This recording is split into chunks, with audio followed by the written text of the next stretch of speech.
정호영은 1932년 경상북도 대구에서 태어났다. 그는 경북고등학교를 졸업한 뒤 육군사관학교 육사 11기로 입학했다.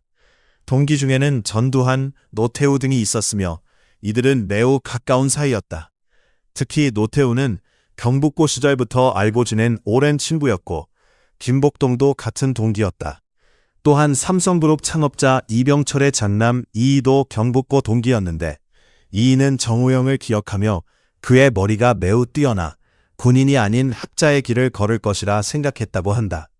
육군사관학교를 졸업한 후에는 전두환, 노태우, 김복동과 함께 한화대에 참여했다. 그러나 1979년 12.12 군사 반란 당시 정호영은 참여하지 못했다.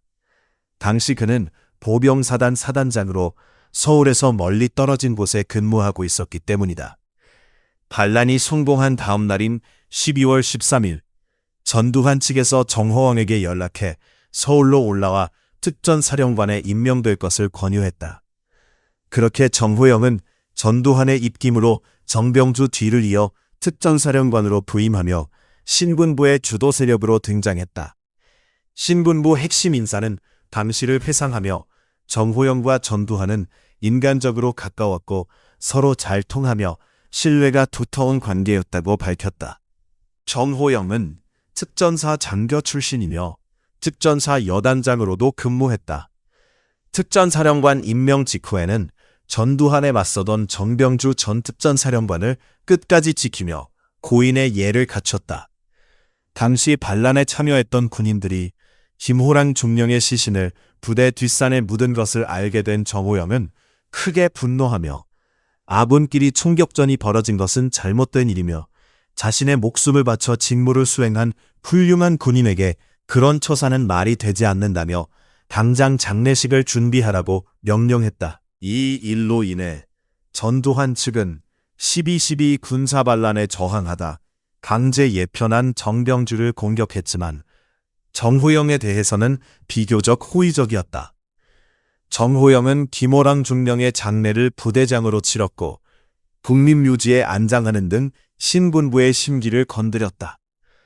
당시 신군부 핵심 인사인 허화평, 허삼수, 장세동은 정호영이 12.12에 참여하지 않았음에도 특전사령관으로 임명된 것을 불쾌하게 여겼다. 이로 인해 정호영과 신군부는 심한 갈등을 빚게 되었고 김호랑 중령 장례 문제로 허화평으로부터 반역자라는 비난을 받았다. 또한 정호영은 전두환에게 천거했던 몇몇 인사들이 배제되는 일도 겪었다. 한 사람은 출국 조치를 당했고 다른 사람은 그가 진행하던 사업이 부도 처리되었다는 소문도 돌았다. 1980년 2월에는 창당 관련 모금 문제로 허화평과 심한 갈등을 겪었으며 언론 통폐합과 재정 문제에서도 반대 의견을 내기도 했다. 이후 정호영은 전두환, 노태우 등과 함께 광주 학살의 주요 책임자로 지목되어 내외부로부터 지속적인 공격 대상이 되었다. 1980년 5.18 광주민주화운동 당시 비상계엄 전국 확대 조치가 내려졌고 신군부는 광주 시민을 무차별 진압했다. 정호영은 특전사령관으로서 광주와 서울을 여러 차례 오가며 공수부대의 보고를 받고 현장 상황을 확인한 것으로 전해진다. 당시 그의 공수여단은 전남도청과 금남로 집회에서 애국가가 울려 퍼지는 순간 집단 발포를 감행해 다수의 사상자가 발생했다. 8.8 광주 민주화운동이 끝난 후 전두환은 대통령에 올랐고 신군부 공화국이 시작되었다. 초기 정호영은 노태우 당시 보안사령관과 함께 차기 대통령 후보로 거론될 정도로 권력 실세였다. 전두환 대통령은 정호영을 내무부 장관과 국방부 장관으로 임명해 행정 경험을 쌓게 했으며 사석에서는 전두환에게 노태우가 불렀다고 전해진다. 한편 삼성그룹 창업주 이병철은 삼남인 이건을 후계자로 지목하고 교육 중이었으나 후계 구도에서 밀린 이냉희는 권력 실세였던 노태우, 정호영과 경북고 동기 친구였다. 이맹희는 전두환 정권이 들어선 후 이들이 자신에게 찾아와 삼성을 되찾아줄 수 있다고 말했다고 주장했다. 전두환 대통령은 이맹희를 어려워했다고 전해지며 이병철 회장이 이를 눈치채고 철저히 감시했다는 이야기도 있다. 1987년 6월 항쟁으로 전두환 정권이 물러나고 노태우가 13대 대통령에 당선되었다. 1988년 정호영은 대통령 직선제 이후 최초로 치러진 13대 국회의원 선거에서 고향 대구 서부갑에서 민주정의당 후보로 출마해 당선되었다. 그러나 여당인 민정당이 과반 의석을 확보하지 못하고 여소야대 국면에 접어들면서 정호영에게 위기가 찾아왔다. 1988년 국회의원 선거에서 민정당은 전체 의석 299석 중 125석에 그쳐 과반에 크게 못 미쳤다. 야당은 김대중 평민당, 김영삼 민주당, 김종필 공화당 순으로 의석을 차지했다. 역사상 처음으로 여당 수가 야당보다 적은 여소야대 상황이 발생했다. 이에 다수 야당은 5.18 광주 민주화 운동에 대한 청문회를 열었고 전두환 전 대통령이 국회 청문회에 출석해 증언했다. 당시 전두환은 모든 언론이 자신을 5.18 책임자로 지목하며 비난하지만 진압작전에서 지휘권과 발포에 영향력을 행사하지 못했다고 주장했다. 초선 의원이자 후일 대통령이 되는 노무현은 국민의 비난은 누가 책임질 것이냐며 의문을 제기했다.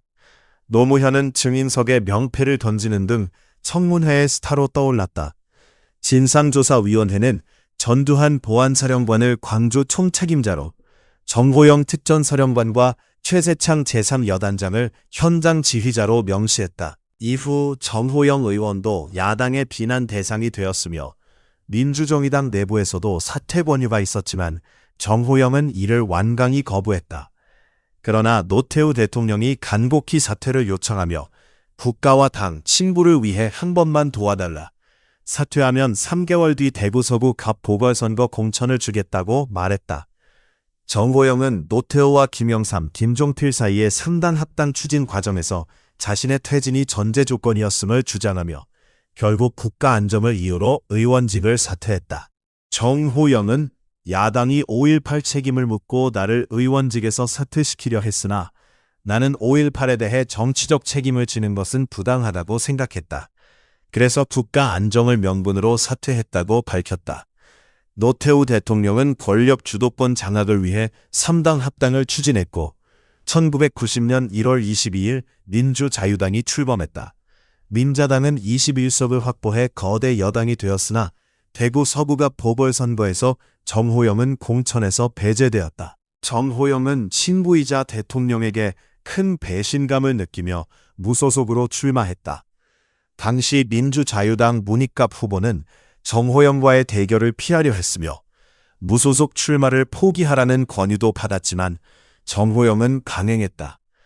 그러나 안기부의 밀착 감시와 여권 내부 압력에 시달리다 결국 후보를 사퇴했다. 이후 정호영은 미국으로 떠났다가 1992년 14대 총선에서 무소속으로 출마해 당선되며 국회의원직을 되찾았다. 그러나 김영삼 정부 출범 후 정호영은 다시 어려움을 겪었다. 김영삼 대통령은 공직자 재산 공개를 최우선 국정과제로 삼고 자신과 가족의 재산을 공개하는 등 청렴 행보에 나섰다.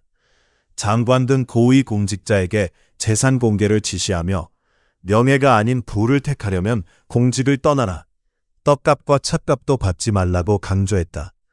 이 정책은 국민의 신뢰를 높이고 정치 사회 전반에 청렴 문화를 확산시켰다. 2993년 5월 공직자윤리법 개정안이 국회를 통과해 고위 공직자와 가족의 재산 공개가 시작됐다.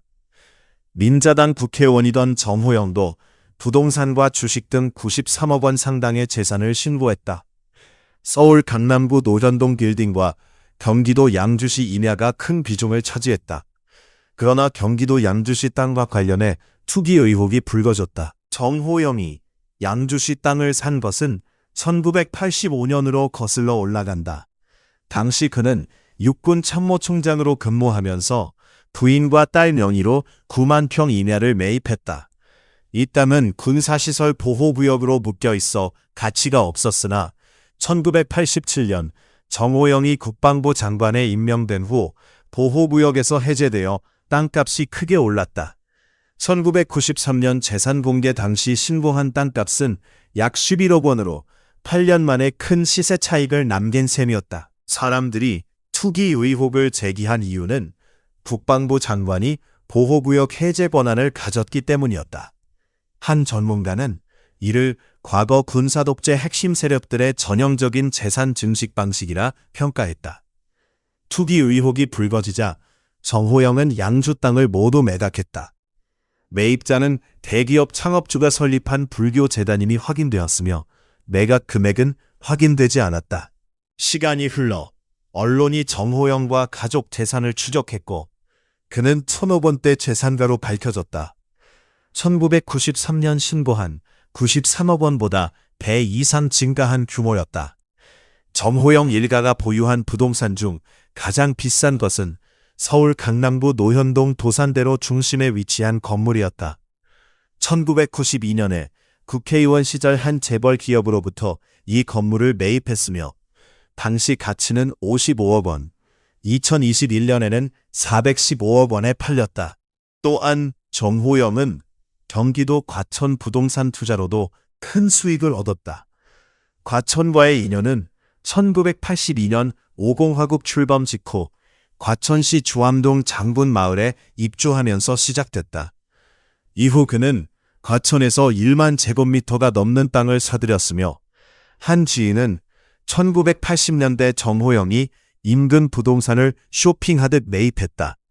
정부 청사 개발이 본격화되면서 땅값이 50배 이상 뛰었다고 회상했다. 그 밖에도 정호영 일가는 전국에 걸쳐 아파트와 오피스텔 등을 보유하고 있으며 총 재산은 1천억 원이 넘는 것으로 알려졌다. 문민정부의 공직자 재산 공개 제도는 시민의 알 권리 보장과 권력 감시의 중요한 수단으로 자리 잡았다. 재산 공개 제도 시행 이후 일부 의원의 부도덕성이 드러나 국민적 비난을 받기도 했다. 정치권에서는 재산 포기냐, 직업 포기냐라는 말이 돌았다. 김영삼 대통령의 또 다른 목표는 12.12와 5.18을 일으킨 신군부에 대한 심판이었다. 그는 5.18 특별법 제정을 지시했고 검찰은 5.18 당시 특전사령관이던 정호영 의원을 소환해 진압과정 관여 혐의를 조사했다. 정호영은 구속되어 징역 7년형을 선고받고 국회의원직도 상실했다. 그는 이를 정치적 기소라며 반발했다. 정호영은 특전사 소속 군인들이 광주 시위 진압에 동원되어 많은 시민이 희생된 데 도의적 책임을 느낀다. 다만 나는 계엄사령관 작전 명령을 받아 특전사를 배속시켜 지휘했을 뿐이며 직접 발포 명령을 내리지 않았다고 주장했다.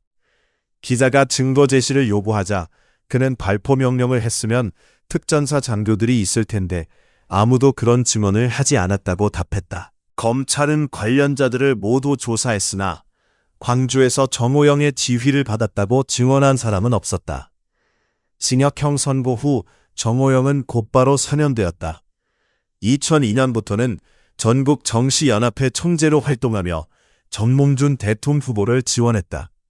그러나 정몽준 후보가 노무현과 단일화하자 정호영은 정몽준 후보가 기회를 놓쳤다고 평가하기도 했다. 최근인 2019년 12월 정호영은 전두환과 함께 식스핀에서 오찬을 하며 언론의 비난을 받았다. 5.18 민주화 운동 관련 신군부 핵심 인물들이 차례로 사망하며 역사적 과제들이 사라질 우려가 제기된다.